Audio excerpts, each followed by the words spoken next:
Assalamualaikum, salam sejahtera. Saya Ibrahim Sani. Ini adalah Agenda Awani.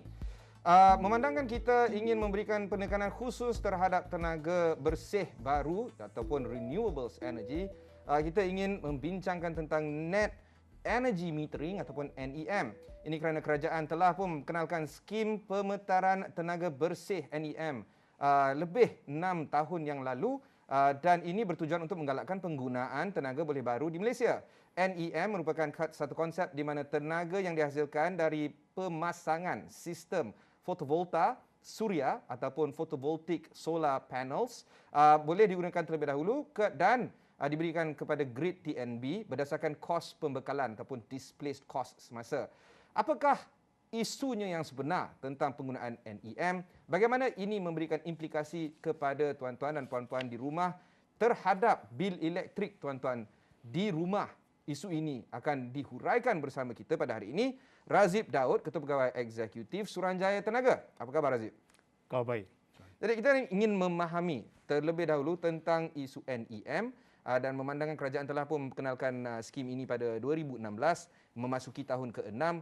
Mungkin Razib boleh ceritakan sedikit tentang NEM dan juga the take up rate untuk daripada kos-kos household take up untuk NEM di rumah. Okey, terima kasih ya. Terima kasih kerana menjemput Suruhanjaya Tenaga ke Astro Awani. Inisiatif pemasangan solar PV di bumbung premis di bangunan-bangunan dan juga kediaman ini telah dimulakan semenjak 2016 lagi. Sekarang ni kita di peringkat NEM 3.0 ataupun 3.0.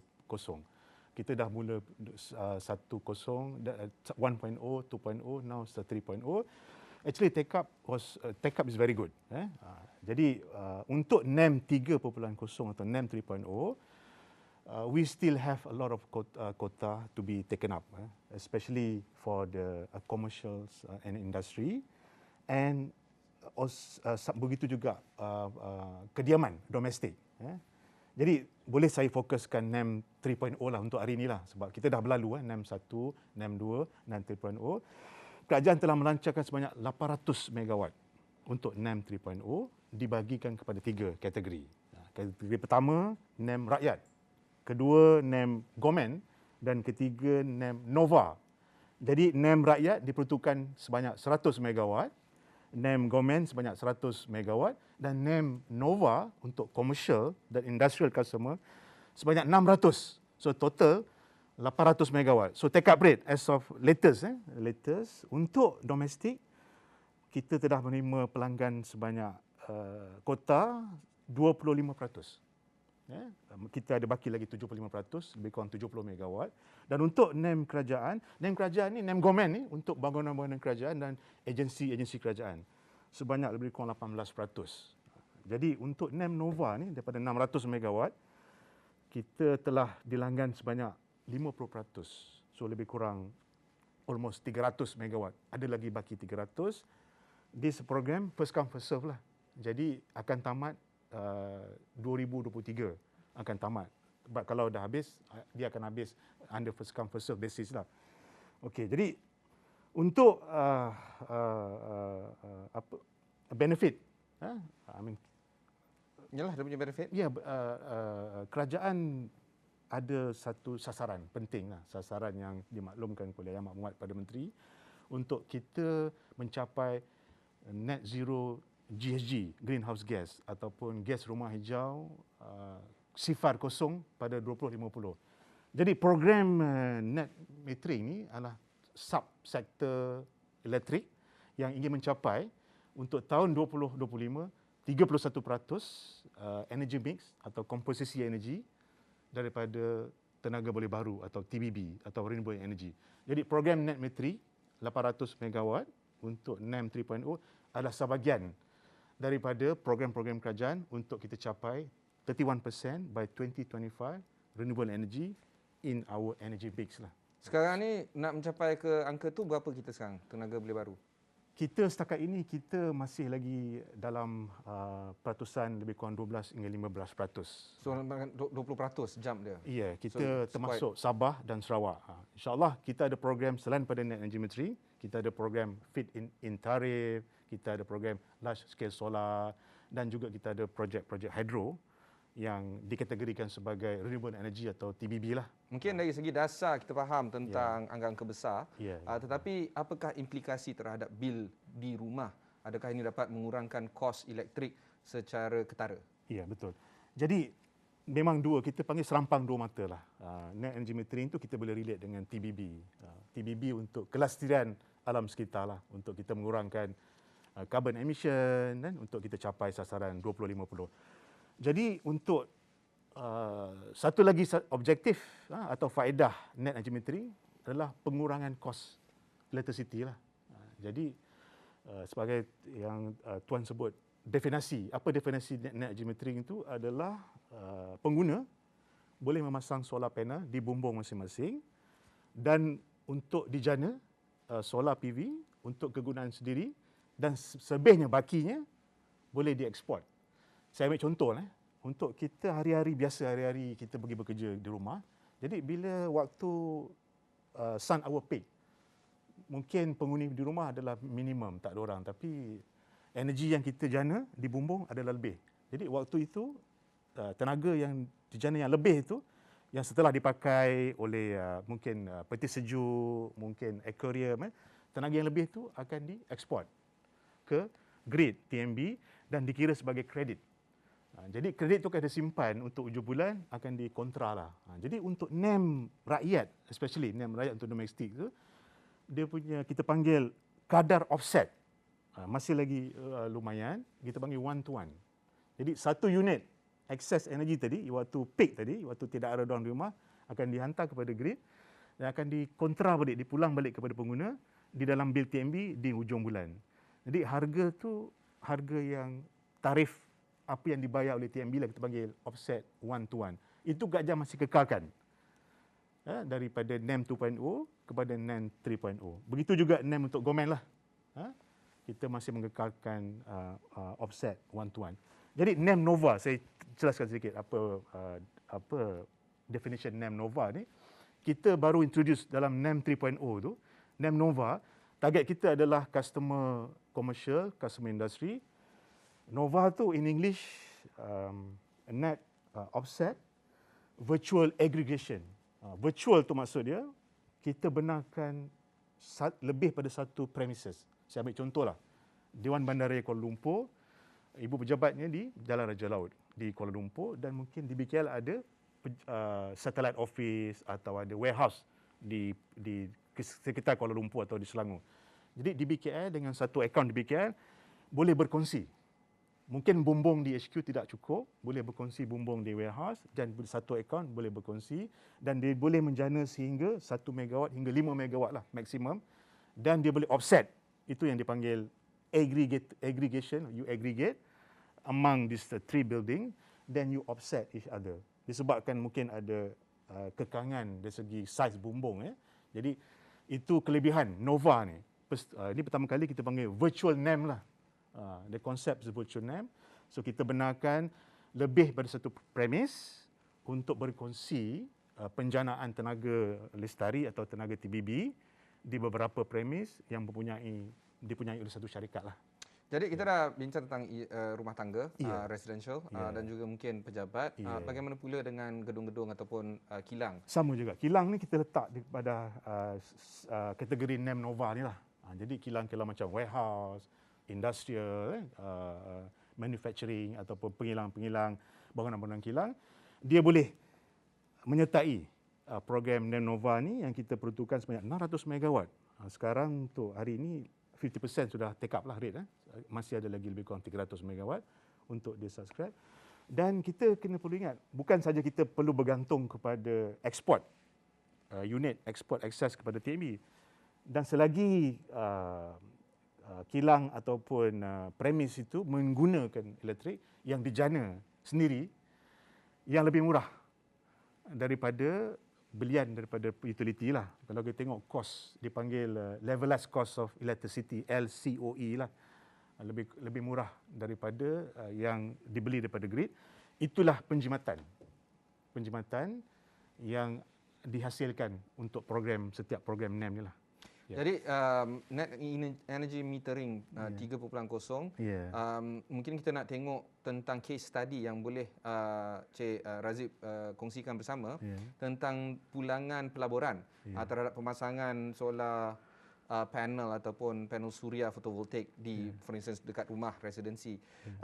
Bagaimana ROI yang boleh didapati jika ada pengguna di sana ingin melabur untuk memasang dan how fast is the return on the investment? Okey.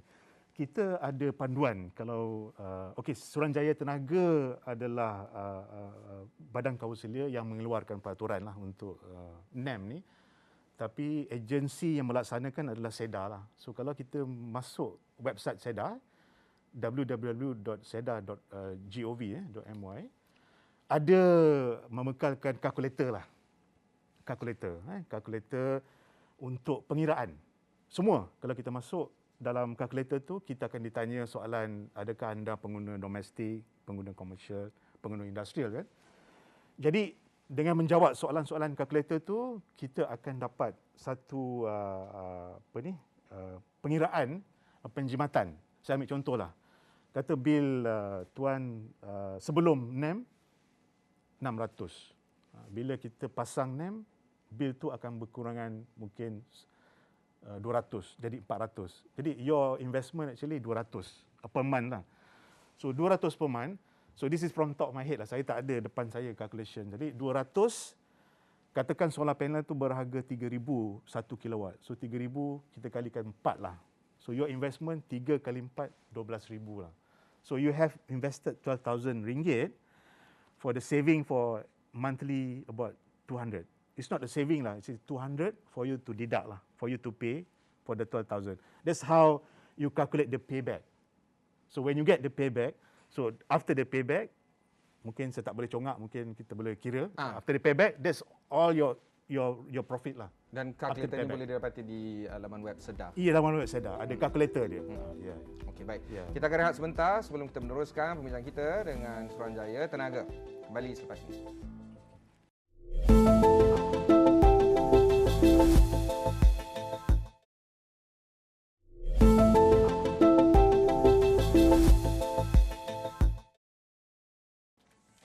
Terima kasih kerana teruskan bersama kami di agenda Awani. Bersama kita adalah Razib Daud, Ketua Pegawai Eksekutif Suruhanjaya Tenaga. Mungkin Cik Razib boleh teruskan dengan GET ataupun Green Electricity Tariff, tarif elektrik hijau.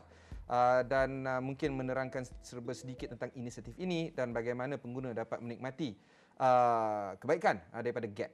Okey. GET telah dilancarkan tahun lepas bulan Disember dan efektif Januari lah tahun ini.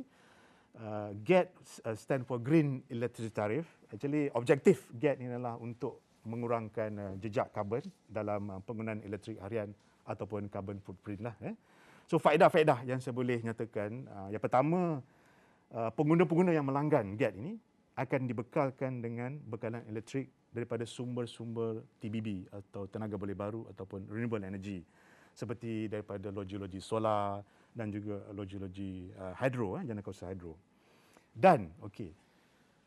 Dan pengguna juga yang melanggar ini akan diberikan sijil untuk mengesahkan bahawa bekalan elektrik tersebut adalah dari sumber tenaga boleh baru melalui sijil yang kita namakan Malaysian Renewable Energy Certificate ataupun MREC yang berdaftar, yang ini diiktiraf antarabangsa, peringkat antarabangsa, which is Renewable Energy Certificate International. Tetapi ada bayaran premium, sebab renewable energy ini dengan bayaran premium kita kenakan tambahan premium sebanyak 3.7 sen. Walaupun dikenakan bayaran premium, tetapi dikecualikan bayaran ICPT, surcharge ICPT lah. Tapi kalau ada rebate pun tidak akan diberikan rebate sepanjang setahun. Jadi kepada pelanggan-pelanggan yang melanggan GET bermula 1 Januari hingga 31 Disember ini dikecualikan bayaran ICPT. Jadi walaupun ada bayaran premium tapi dikecualikan bayaran ICPT, tapi kita tengok dari segi faedah sertifikat tadi. Sertifikat REC tu yang diiktiraf antarabangsa boleh digunakan oleh syarikat-syarikat, especially syarikat multinasional yang ada komitmen untuk melangkah ke arah cleaner energy ataupun renewable energy. Dia boleh menggunakan sertifikat itu untuk menguatkan lagi komitmen mereka terhadap pelanggan-pelanggan mereka dan sebagainya lah. Jadi kita bundlekan bersamalah electricity dengan sertifikat. Kalau di negara-negara lain diasingkan sertifikat dengan electricity diasingkan, tapi dengan GAT ni yang uniknya kita bundlekan bersama dan kita pastikan electricity yang sampai ke premis-premis pengguna subscriber GAT ni adalah daripada TBB ataupun renewable energy yang kita ada dalam campuran energy mix kita lah. Tetapi tertakluk pada waktu-waktu tertentu. Contohnya solar hanya ada waktu siang. Bila waktu malam mungkin kita gantikan dengan hydro, punca-punca tenaga boleh baru hydro. Tetapi mungkin tidak dapat 100% sebab kita cuma ada kota sebanyak 4,500 gigawatt jam. Ini pun basis first come first serve lah. Setakat ini kita telah dilanggan sebanyak 11%. Kita masih ada lagi baki 89% lah. Sebanyak 308 pengguna yang telah melanggan semenjak kita buka ni daripada 1 Disember last year, dan kebanyakannya pengguna-pengguna komersial. Tapi saya galakkan juga domestik. Jadi kita faham tahap awareness masyarakat umum berkenaan dengan climate change, berkenaan dengan GHG, greenhouse gas impact sebagainya. Dan ada juga kita buka kepada pelanggan domestik untuk melanggan GAT ini, dan kita juga akan bagi sijil.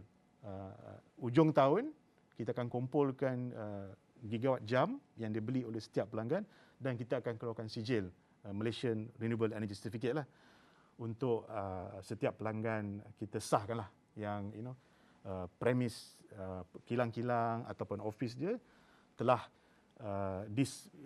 dibekalkan tenaga boleh baru ataupun renewable energy lah. Jadi bagaimanakah dasar seperti NEM, Net Energy Metering dan juga GAT membantu untuk nombor satu mengurangkan kos elektrik, tetapi kedua membantu Malaysia menghala ke arah lebih elektrik hijau ataupun menggunakan tenaga boleh baru yang lebih banyak lagi? Ya, sebenarnya kalau kita tengok dari segi away from the gigawatt and all that, but betul. Generally speaking. Betul. Kalau kita tengok dasar kita dah ada ke hadapan 2050, kita dah bergerak sebenarnya ke arah mengurangkan kebergantungan kita kepada fossil fuel lah.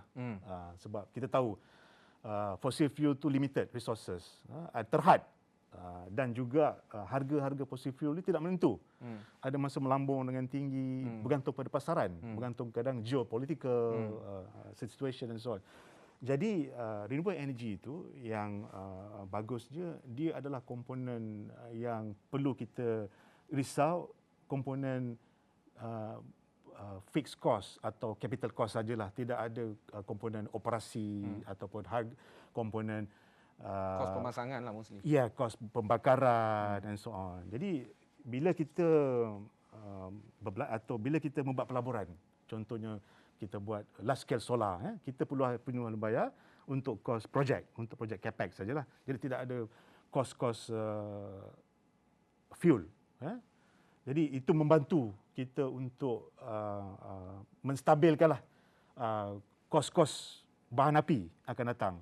Itu akan translate kepada bukan saja pengurangan karbon ke arah greenhouse gas emission low ataupun low carbon economy dan sebagainya, dan juga membantu menstabilkan kos-kos tenaga lah akan datang. Jadi kita memang dah bermula sejak awal lagi, dan kita pun ada target sasaran kita 2050 dan kita juga ada target 2025, target 2040 dan sehingga kita mencapai 2050 lah.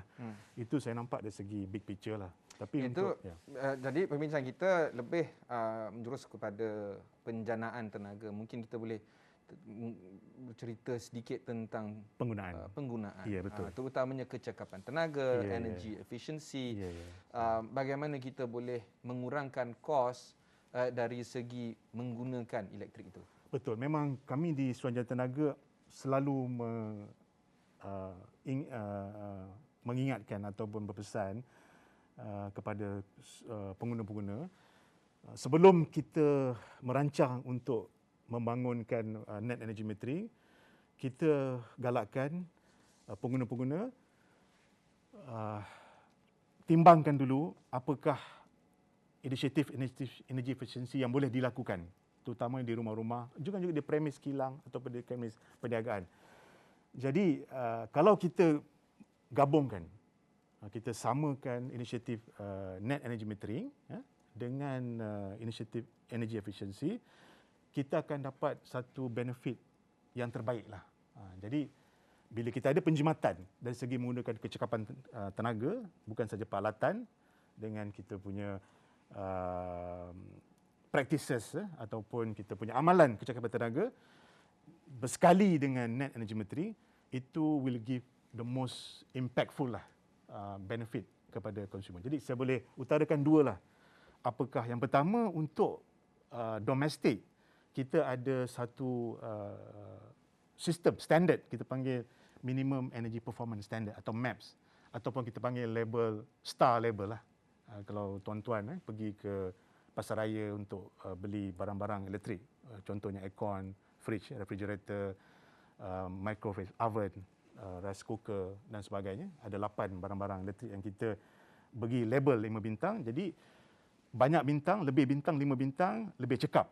Jadi sebenarnya itu boleh mengurangkan. Saya faham mungkin harga-harga peralatan 5 bintang tu mungkin agak mahal sedikit, tapi macam tuan tanya pasal return of investment and so on, itu sebenarnya boleh, kalau kita kira dari segi return of investment, itu kita dapat beri kita motivasi lah untuk kita belanja lebih sikit, tapi kita dapat perkhidmatan untuk bayar kita punya initial capex lah, so to speak lah. Bagaimana pula dengan program SAFE 3.0? SAFE 3.0 adalah satu inisiatif kerajaan yang disambung daripada SAFE 2.0. Jadi SAFE 3.0 tu ada peringkat-peringkat kategori dan juga barang-barang lah. Untuk barang-barang kategori pertama, jadi kategori daripada barang aircon dan juga peti sejuk, akan diberikan e-rebate sebanyak 200 setiap pengguna lah, pengguna yang berdaftar dengan TNB 200. Dan kategori kedua, barang-barang seperti televisyen, mesin basuh, microwave oven dan periuk nasi, akan diberikan rebate 200 untuk televisyen, 200 untuk mesin basuh dan 100 untuk oven dan 50 untuk periuk nasi. Untuk satu untuk setiap pelanggan. Hanya layak kepada peralatan kelengkapan ini yang mempunyai sekurang-kurangnya 4 bintang. Of course 5 bintang kan dapatlah. Jadi itulah kita panggil program SAFE 3.2 adalah pembelian e-rebate kepada pengguna untuk menggalakkan kecekapan tenaga lah. Jadi kalau ada yang masih ingin mempelajari ataupun mengetahui lebih lanjut, tadi Cik Razif ada sebut laman web SEDA, dan bagaimana pula dengan energy ini kita ada. dan Kita juga SAFE 3.0 ni kita ada alamat SEDA juga. Ada microsite SEDA, boleh pergi SEDA yang agensi yang implements lah untuk SAFE 3.0 ni lah. Untuk dan juga tentang isu kos kenaikan harga serata dunia, mungkin kita boleh mengambil langkah dan inisiatif tersendiri untuk mengurangkan kos kami masing-masing. Ya. Memang kita galakkan banyak program ataupun inisiatif yang kita boleh buat untuk penjimatan dengan kecekapan tenaga, yang tadi kita bincang pasal net energy metering, dan juga untuk green electric tariff yang dikecualikan ICPT lah untuk selama setahun lah. Dan faedah-faedah ni untuk perjalanan kita lah ke arah 2050 lah, ke arah net zero GSG 2050 lah. Bersama-sama kita menuju 2050 lah. Saya ada satu yang saya terlupa, net energy metering yang penting. Okey. Yang penting tadi sebenarnya masa waktu kita melancarkan NEM 1.0 2.0, ada perkara bangkit berkenaan dengan kos initial capex lah yang tinggi, yang mungkin ada setengah yang tidak mampu untuk mengeluarkan modal 20,000, 40,000. Kita ada skim sebenarnya khas, kita panggil pajakan ataupun solar leasing. Kita ada company, boleh melawat SEDA website yang menyenaraikan company service provider yang boleh membantu melanggan kita panggil pajakan solar. Jadi pajakan solar ni macam sewa belilah. Bayar bulan-bulan, fix installment, dan selepas tamat pajakan tu solar tu akan diserah kepada pengguna. Jadi yang tidak ada bayaran ansuran, tidak ada bayaran initial, cuma bayaran ansuran bulanan lah. Itu satu. Dan untuk industri, kita ada satu lagi kita panggil perjanjian pembelian kuasa ataupun power purchase agreement solar. Ini untuk syarikat-syarikat besar yang memerlukan saiz solar panel yang besar. Dia ada juga pelabur-pelabur yang tersenarai di dalam SEDA website yang menawarkan power purchase agreement solar ni untuk syarikat-syarikat besar, industri kilang, komersial yang besar. Dan ini juga berbeza dengan bayaran bulanan tetap tadi. Ini bayaran dari segi pembelian tenaga lah. Jadi mungkin pembelian tenaga tu lebih murah daripada belian direct daripada utility lah. Memang ada faedah lah. Kalau sama atau mahal, program tidak wujud kan. Tidak, power purchase agreement solar ni ada faedah untuk mengurangkan kos tenaga untuk syarikat-syarikat komersial dan industri. Baik. Ya. Baik, berikut adalah perbincangan kami sebentar tadi bersama Suruhanjaya Tenaga. Jika anda terlepas mana-mana bahagian, sila layari astroawani.com dan cari ST Suruhanjaya Tenaga maupun cari agenda Awani. Saya Ibrahim Sani. Teruskan bersama kami di Astro Awani.